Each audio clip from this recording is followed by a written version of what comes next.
Okay, in this video, we're going to take a deep dive into potentially the #1 rookie wide receiver in this class. Not only are we going to look at what he was in high school, in college, his level of competition, but also we are going to be looking at potential landing spots, the best places and the worst places that he could end up.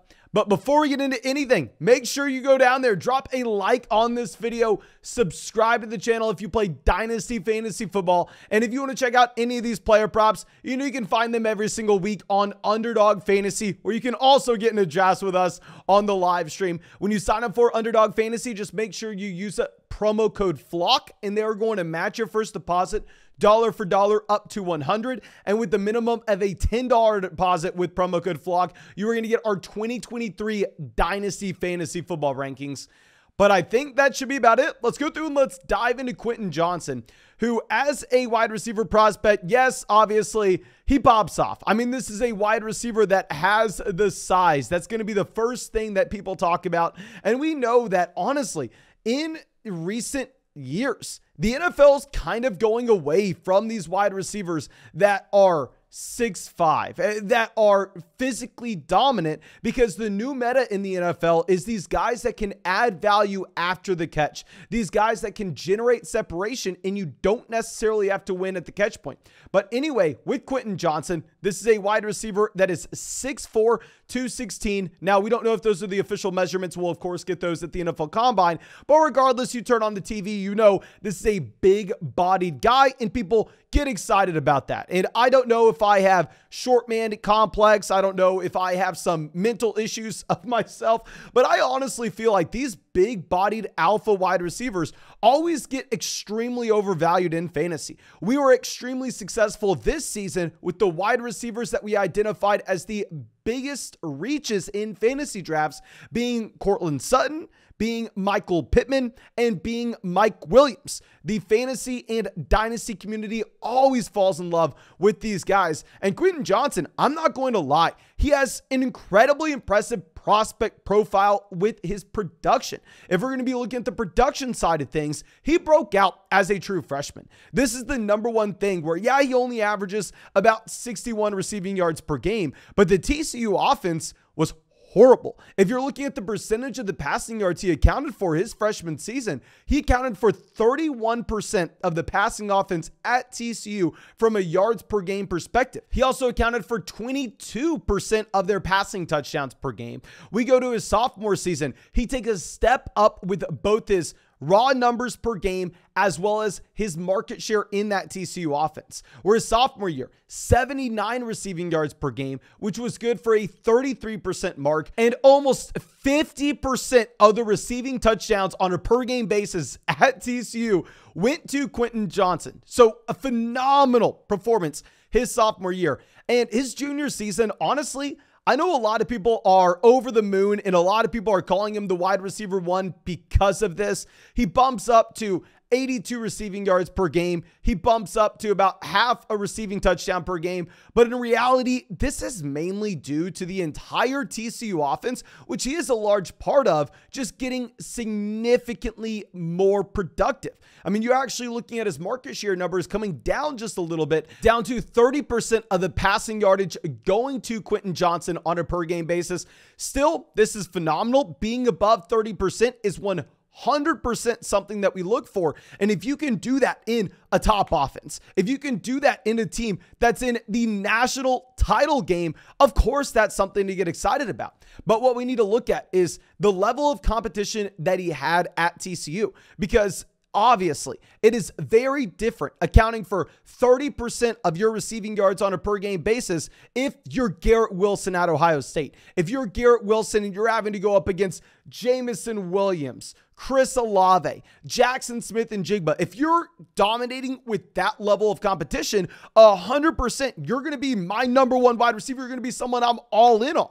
Whereas if you're Treylon Burks, if you're maybe even more productive, but with less competition, then maybe that's a player that we shouldn't be as excited about, just because we have to keep it in context.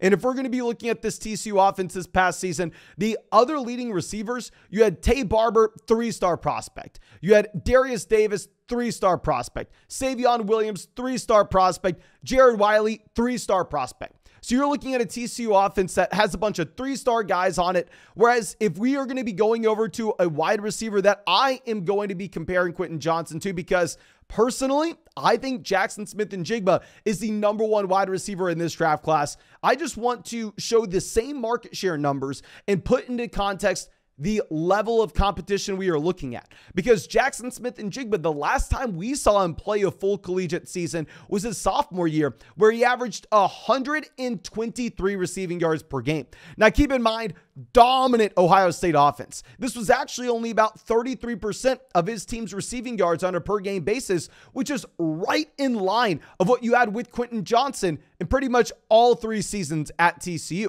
But the main difference is between being in that TCU offense where you're going up against a bunch of 3-star prospects and being in that Ohio State wide receiver room is that Ohio State, you're going up against Garrett Wilson, who's a 5-star guy, who's the 10th overall pick in the NFL draft. You're going up against Chris Olave, who's 2 years ahead of you, who was the 11th overall pick in the NFL draft. So you're having to dominate to the same extent that Quentin Johnston is, but against significantly better players.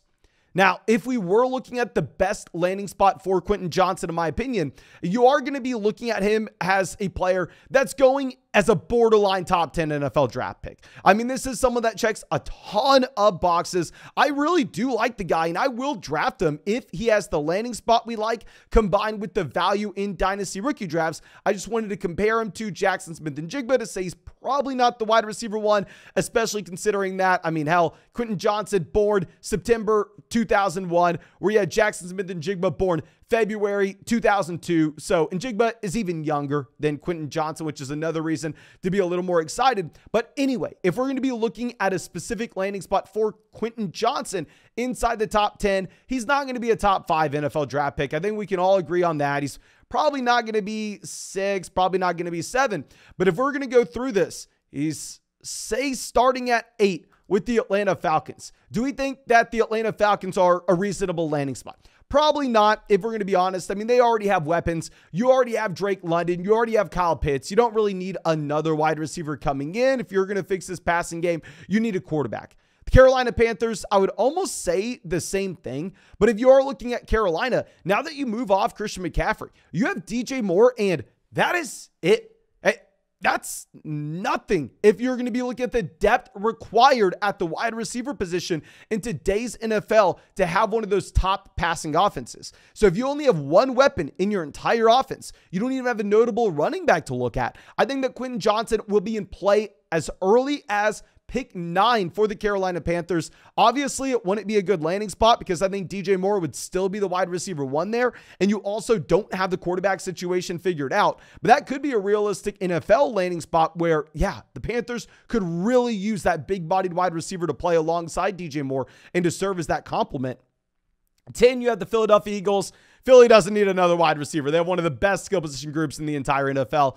11, you have Tennessee. This could be another spot where obviously this Tennessee Titans offense is built on the run, but this is the team that doesn't have a lot of wide receiver depth. You have an extremely old Robert Woods who really didn't do anything this season. Obviously, you replaced A.J. Brown with Treylon Burks, but still very similar to the Carolina Panthers. After that top dog at wide receiver, in terms of weapons in the passing game, you really have nothing. So I think you could see him in play at 11 for Tennessee. You can obviously see anybody going to the Houston Texans. If Houston decides to take a quarterback that they really like at 2, maybe they end up getting C.J. Stroud. Maybe they want to go and grab a Quentin Johnston at 12, keep him in Texas. And I think that would be a decent spot considering the fact that the Houston Texans really have nobody there for the long term. 13 with the New York Jets. I mean, I could kind of see it. Obviously, Garrett Wilson's the number 1 weapon here. You have a young bell cow back in Breece Hall going towards the future as well. I know everybody in the Dynasty community loves Elijah Moore. I really liked him a few years back coming out of Ole Miss, but we need to be realistic with ourselves at this point in saying that this coaching staff does not like him. He does not like the New York Jets. I wouldn't be surprised if they're viewing him as a lost cause and they decide to grab Johnston at 13. 14, Washington. I think with Washington giving the extension to Terry McLaurin this offseason, as well as drafting Jahan Dotson in the first round, they are not going to be in play. 15, the New England Patriots. 100% could be a landing spot. Obviously, the New England Patriots have been one of the worst teams in the NFL year in and year out at trying to bring in wide receiver talent to fill in for that void. They're just never able to do it. That's why Brady ended up having to leave. Green Bay at 16, this could be another spot. Yes, you have Christian Watson. Yes, you have Romeo Doubs, but Alan Lazard's not under contract next year. Randall Cobb is 1,000,000 years old. You have the Detroit Lions at 17, Pittsburgh at 18. Pittsburgh possibly, considering the fact that they traded Chase Claypool for a pick that ended up being about pick 32. But if we are looking at these landing spots that are realistically possible, I mean, Pittsburgh, New England, the Jets, Houston, Tennessee, Carolina. It's like all these spots are very gross. I wouldn't be too excited about Quentin Johnston in any of them, but to be fair, you know I'm a massive Jackson Smith-Njigba guy, and I probably wouldn't be too excited about him in any of these landing spots either. But let me know who you think the real wide receiver one is in this Dynasty rookie class. Obviously, I'm excited to dive deeper and deeper into this class as we go about it, but thank you again. I appreciate you. And if you want to come out to the Fantasy Flock meetup, remember it is January 14th, Austin, Texas, Zilker Park. If you have any questions, let me know. And also, if you want to check out any of these player props, if you want to get in a draft with us on the live stream, if you want to get my Dynasty Fantasy Football rankings, make sure you go sign up for Underdog Fantasy. Use promo code FLOCK. You can find the link in the description, in the comment section, available in pretty much every state. But thank you again. I appreciate you. I hope you have a great day and hope we get to see you with the video tomorrow.